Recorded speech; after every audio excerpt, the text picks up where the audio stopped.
La mode est une forme de laideur si intolérable qu'il faut en changer tous les 6 mois. Oscar, ça fait plus d'un siècle que tu es reconnu pour ton talent littéraire et tes punchlines pleines d'esprit, et ça je ne peux pas te le retirer. Bon, en vrai, j'ai jamais lu un seul de tes livres. Mais il faut que je te dise un truc, j'en ai ras les bottines de lire cette phrase de toi reprise à toutes les sauces par des gens qui veulent juste se dédouaner en mode « Bah, la mode c'est nul, c'est pour les gens bêtes ». Et oui, c'est vrai, ça sonne très bien ce que tu dis là, mais dans le fond, je pense que c'est faux. Alors c'est toujours moi Nicolo, tu es dans Sapristi numéro 2, et aujourd'hui on va voir pourquoi tu as tort, Oscar.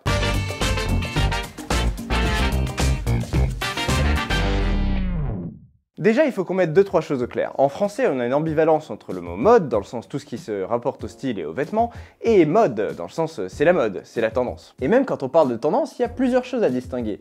Il y a les tendances de fond, les tendances culturelles, les tendances de marché. Eh bien, dans cet épisode, nous allons apprendre à faire la différence entre ces 3 types de tendances. La mode, ça change pour rien? Vraiment? Non, la mode ça change pas pour rien. Parce que pour peu que tu sois un tout petit peu préoccupé par le style, c'est très difficile de t'émanciper complètement de la mode. Et tu vas voir pourquoi. Tiens, je commence par un exemple qui va te parler, Oscar. C'est de ton siècle. Dans les années 1820, un changement s'opère peu à peu dans ce que les hommes français portent sur leurs jambes. On passe de la culotte, qui est en gros une sorte de pantacourt à cordon de serrage sur l'ouverture qu'on portait avec des chaussettes hautes appelées bas, au pantalon, qui est plus ou moins similaire au pantalon d'aujourd'hui. À 2-3 choses près quand même. Alors pourquoi ça a changé? Parce que la culotte n'était pas pratique. Son cordon coupe la circulation du sang dans les mollets. Et là tu vas me dire, bah ouais, mais pourquoi ça n'a pas changé plus tôt? Eh bien parce que le pantalon était longtemps vu comme l'habillement exclusif des révolutionnaires du petit peuple, ceux qu'ils appelaient les sans-culottes. Hey, ils ont pas de slip! Et donc je disais révolutionnaires auxquels les gentilshommes ne voulaient certainement pas être associés. Ah oui, Nicolo, évidemment, cher ami, mais n'était-ce pas là une évidence? Ce n'est qu'un travers de la mode qui se corrige pour des raisons pratiques et non esthétiques. Donc t'es en train de me dire que les nobles qui portaient la culotte avaient tort depuis le début? Oui! Donc ils auraient dû faire le choix du confort dès le départ sans se préoccuper de ressembler aux révolutionnaires? Évidemment! Ok Oscar, on va poser une question. Eh vous là, les gars qui regardez la vidéo! Ouais? Ouais. Je suis prêt à parier que la majorité d'entre vous n'est pas en jogging au quotidien. Pourtant, selon Oscar, vous devriez, c'est tellement confortable et fonctionnel. Mais on n'a pas envie parce que ça nous ferait ressembler à des racailles. Sans vouloir vexer les racailles, hein, bien sûr. Ouais. C'est ça, voilà. Ah, tu vois, Oscar, les gens sont toujours pareils aujourd'hui qu'en 1820. Bon, d'accord, un point pour toi, Nicolo. Maintenant, que dirais-tu de parler d'autre chose? Merci, mais j'ai pas fini. Oh non, Seigneur. Revenons sur des exemples plus récents. Dans l'épisode précédent, j'ai déjà montré comment la même pièce, le costume, pouvait être porté avec 2 philosophies très différentes selon l'époque. En 2000-2010, comme un uniforme qui met en valeur le corps d'un porteur qui prend soin de lui, qui se veut jeune et qui le montre, alors qu'en 80-90, on porte le costume comme une armure contre le monde extérieur, façon Armani puis Hugo Boss. Et bien dans la même optique, on a aussi eu les vêtements extra larges dans le casual. L'apparence typique des détenus américains, qui n'avaient malheureusement jamais de vêtements à leur taille, a fini par être associée à une esthétique de dur à cuire. Et cette esthétique, portée par l'âge d'or du hip-hop dans les années fin 80-90, gagne tellement d'élan qu'elle finit par changer le standard de ce qu'on considérait comme une coupe de vêtements pour hommes. Et puis c'est vrai que sous des survêtements triple XL et des baggy, personne n'a l'air d'un gringalet. Bref, tout ça était d'excellentes raisons de changer de fringue. Après tout, qui aurait pu reprocher à ces jeunes de vouloir exprimer leur vision du monde et la musique qu'ils écoutaient à travers ce changement de style? Mais pourtant, rien de tout ça n'aura empêché l'avènement du slim fit fin 2000. Et là aussi, qui pouvait reprocher à ces jeunes à leur tour de vouloir mettre en valeur leur silhouette, avoir l'air plus élancé et refléter une nouvelle subtilité dans le style qui était jusque-là exclusivement féminine. En fait, il y a toujours de bonnes raisons pour le changement. Et avant ça, il y avait toujours de bonnes raisons pour lesquelles les choses étaient telles qu'elles étaient. C'est juste que ces raisons sont tellement nombreuses et complexes qu'elles nous passent souvent au-dessus de la tête. Et là, tu peux te sentir victime de la mode. Littéralement, fashion victime. Et ce que je veux te montrer, Oscar, c'est que pour que la mode ne change jamais, du coup, il faudrait que les valeurs et la culture de la société dans laquelle tu vis ne changent jamais non plus. D'ailleurs, est-ce que tu t'es déjà demandé pourquoi dans la tête des gens, le style sartorial dit classique restait encore fortement associé aux populations les plus conservatrices et bourgeoises? C'est justement parce que dans la culture dite bourgeoise, traditionnelle, les valeurs évoluent plus lentement et on tend à se tourner vers le passé comme un exemple à suivre plutôt que se dire qu'il faut tout changer. Eh bien, ils font pareil pour le style du coup. Quand tu lis de la littérature classique, que tu écoutes de la musique classique, que tu choisis une carrière reconnue comme classique après une éducation classique, bah tu choisis des vêtements classiques. D'ailleurs, parmi les maisons de luxe, il y a vraiment 2 grandes façons de se positionner. Soit innover constamment pour être le chouchou des petits jeunes qui claquent plein d'argent en fringues, soit garder un côté assez conservateur et préserver un statut d'institution qui parle à ces populations classiques qui sont aussi souvent dotées d'un fort pouvoir d'achat. Bon après, pour revenir au style sartorial, moi je milite vraiment pour qu'il soit apprécié pour son esthétique avant tout et pas comme un symbole de tel ou tel groupe social ou pire, comme un outil de travail. Mais bon, on n'y est pas encore. La meilleure façon de se payer un costard, c'est de travailler. Et du coup, après ces exemples de la culotte qui devient pantalon et des vêtements qui changent d'ampleur, tu vois à peu près ce que c'est qu'une tendance culturelle. C'est l'heure de la définition.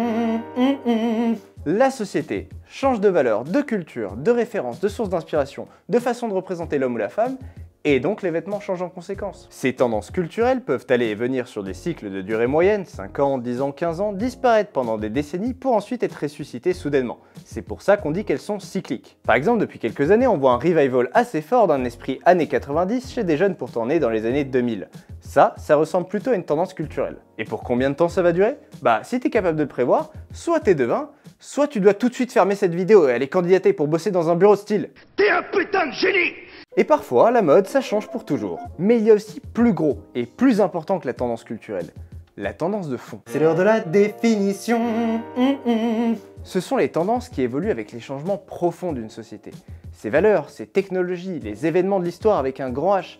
Bref, ce sont des tendances qui sont révolutionnaires, qui mettent du temps à arriver, mais qui, une fois qu'elles sont là, changent les choses pour de bon. Par exemple, on invente le duvet pour les vêtements d'hiver dans les années 20 et les traitements déperlants dans les années 80. Bon, bah, on vivra plus jamais dans un monde où les gens n'ont pas de parka quand il fait moins 20 degrés, ni dans un monde sans raincoat technique. Et maintenant, imagine que demain, tout le monde devienne progressivement vegan. Est-ce qu'on adoptera des alternatives synthétiques au cuir et aux laines? Des nouveaux matériaux qu'on ne connaît pas encore? Ou est-ce qu'on passerait plutôt nos hivers dans de gros vêtements en lin épais comme au Moyen-Âge? Voilà, ça ce sont les tendances de fond.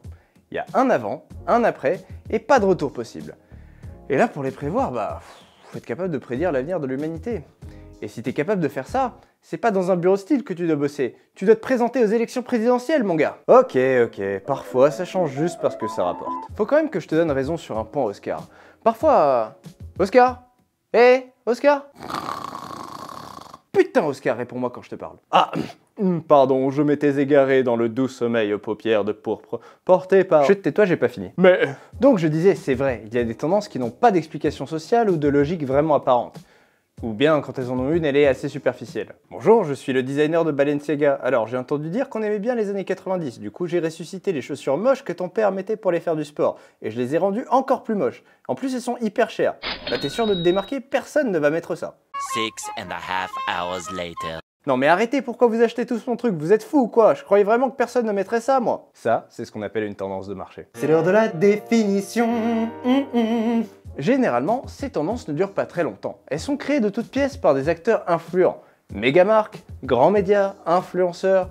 Et leur principale valeur, c'est d'être nouvelle et différente. Le problème, c'est que les marques et les influenceurs ont tout intérêt à te faire passer chaque tendance de marché pour une vraie tendance culturelle afin que tu y adhères et fasses tourner le business. Or, parmi toutes celles que le marché propose, très peu le deviendront réellement. Et quand un designer réussit à créer une tendance qui va marquer le marché pour les années à venir, il est reconnu comme visionnaire. Et là, moi je dis, respect. Tout ça ne veut pas dire que tu dois automatiquement ignorer toutes les tendances de marché. Tu peux tout à fait les suivre, à condition de ne pas sauter de tendance en tendance sans jamais pouvoir t'arrêter. Ou bien t'as intérêt à avoir un sacré portefeuille. Ou bien t'as intérêt à acheter que des fringues cheap dans le temple des fringues cheap. Zara, Asos et H&M. Mais bon, tu sais ce que j'en pense. Parmi les tendances de marché qui me plaisent beaucoup actuellement, il y a les pantalons avec des ceintures de plus en plus travaillées.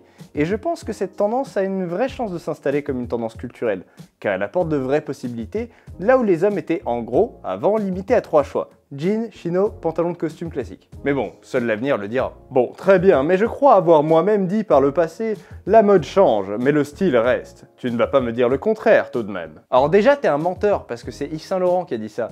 Et ensuite, oui, ça existe un style qui tient dans le temps, ça s'appelle l'intemporel. Qu'est-ce que l'intemporel et est-ce que ça existe vraiment? Intemporel, ce mot tu l'entends partout. Et franchement, on a envie d'y croire, parce que ça ferait sacrément chier qu'après avoir acheté un manteau à plusieurs centaines d'euros, il devienne ringard 4 ans plus tard. Mais au vu de tout ce qu'on vient de voir, est-ce que ça existe vraiment des pièces qui ne passent jamais de mode ou presque? Eh bien oui, mais à une condition. Ces pièces doivent être devenues tellement iconiques et avoir été rattachées à tellement de tendances culturelles fortes et reconnues qu'à la fin, elles ne sont plus rattachées à rien. Le jean, c'est l'exemple le plus parlant. Oui, au départ, le jean c'était un vêtement de travail, et ensuite un symbole de rébellion sociale, et ensuite... Je vais pas te refaire toute son histoire, si tu la connais pas, il y a le très bon épisode de Viral par Jordan qui te la racontera. Mais même si ça a été symbolique de biker, de western et de plein de mouvements culturels, mais qui aujourd'hui pense à tout ça quand il voit un jean? Personne. Et il en va de même pour ta chemise blanche classique, ton costume, ta paire de chaussures habillées. En bref, si ça fait très longtemps que c'est là, ça risque d'être là pendant encore très longtemps. Pour les coupes, par contre, c'est plus compliqué. Parce que le jean a beau être un jean, il a été coupé de dizaines de façons différentes au fil des années. Le meilleur pari que tu puisses faire pour que tes fringues aient une longue durée de vie stylistique, c'est de ne jamais les acheter dans des coupes extrêmes, même quand ça te paraît super cool sur le moment. Pas de jean très slim, pas de pantalon très ample, ni court, ni long, pareil pour tes chemises, ni ajusté, ni large. Bref, une coupe qui ne choquerait personne ni en 60, ni en 2000, ni en 2020. Mais en contrepartie, tu dois accepter que tes fringues ne seront jamais pilées à la page. Mais enfin, Nicolo, tout ça n'est pas très stylé, comme vous dites aujourd'hui. S'habiller avec de tels vêtements, est-ce vraiment la seule solution? N'est-ce pas un peu fade? Eh bien, je suis ravi que tu poses la question. Et ma réponse à ça est rien de plus intemporel que d'avoir ses propres codes. Et là, Oscar, je dois dire que tu as dit un truc malin un jour. La mode, c'est ce que l'on porte, ce qui est démodé, c'est ce que portent les autres. Je dois reconnaître que c'est bien envoyé. Ah, enfin un peu de reconnaissance, tout de même. Merci bien, Nicolo. Mais y a pas de quoi. Derrière ta tournure un peu plus provoque, je pense que tu exposes une idée fondamentale. Quand tu t'inscris hors des cycles et que tu suis ton propre rythme, tu changes les règles du jeu. Puisque tu construis quelque chose qui ne se base pas sur l'heure du temps actuel, ton style ne souffrira pas, ou pas autant, lorsque les temps changeront. Logique, non? Et la clé pour y arriver, c'est vraiment la diversité. Plus tu multiplies tes influences, plus c'est difficile de te rattacher à un style en particulier, plus tu t'en fiches d'être à la page. Après, en pratique, c'est beaucoup plus facile à dire qu'à faire. Déjà parce que pour y arriver et faire des choix réellement personnels, il faut avoir amassé une quantité d'expérience et de connaissances colossales. Moi-même, je dois avouer qu'après des années à m'être penché sur le sujet, je n'en suis toujours pas au stade où je ne ressens aucune pression de la part des tendances de marché. Ensuite, c'est compliqué parce que ça implique aussi d'assumer une certaine originalité qui n'est pas une option forcément aussi facile à vivre que de juste rentrer dans le rang. Enfin, le plus dur à entendre, on est tous influençables qu'on le veuille ou non. Quand tu te mets à aimer quelque chose de nouveau, par exemple les coupes plus larges, comment tu sais que tu aimes ça parce que tu aimes vraiment ça, ou que tu aimes ça parce que tu en as vu partout jusqu'à ce que ton œil s'habitue? Ah, tu vois là, t'es pas sûr. T'es pas sûr. En réalité, c'est toujours un peu des deux. Et ça demande beaucoup de maturité et de recul pour prévoir si tu vas aimer quelque chose durablement, ou au contraire t'en lasser assez rapidement. Bref, à la fin, il n'y a qu'une solution. Lis, découvre, apprends, touche le vêtement, essaye-le, laisse-toi le temps. Et tu verras que peu à peu, tu vivras les tendances non pas comme une contrainte, mais comme une opportunité d'enrichir ton style. Et voilà, cet épisode est maintenant terminé. Avec ça, j'espère que tu n'écouteras plus jamais les citations à 2 balles sur la mode, même quand elles sonnent bien et qu'elles sont écrites sur une photo avec un monsieur connu sur un fond noir. Impertinent. Si la vidéo t'a plu, lâche un petit pouce bleu, abonne-toi si ce n'est pas déjà fait, et je te dis à très vite. Ah, et sinon, la petite cloche là, c'est un bouton magique pour avoir des vêtements gratuits. Si, je te promets, clique dessus, vas-y.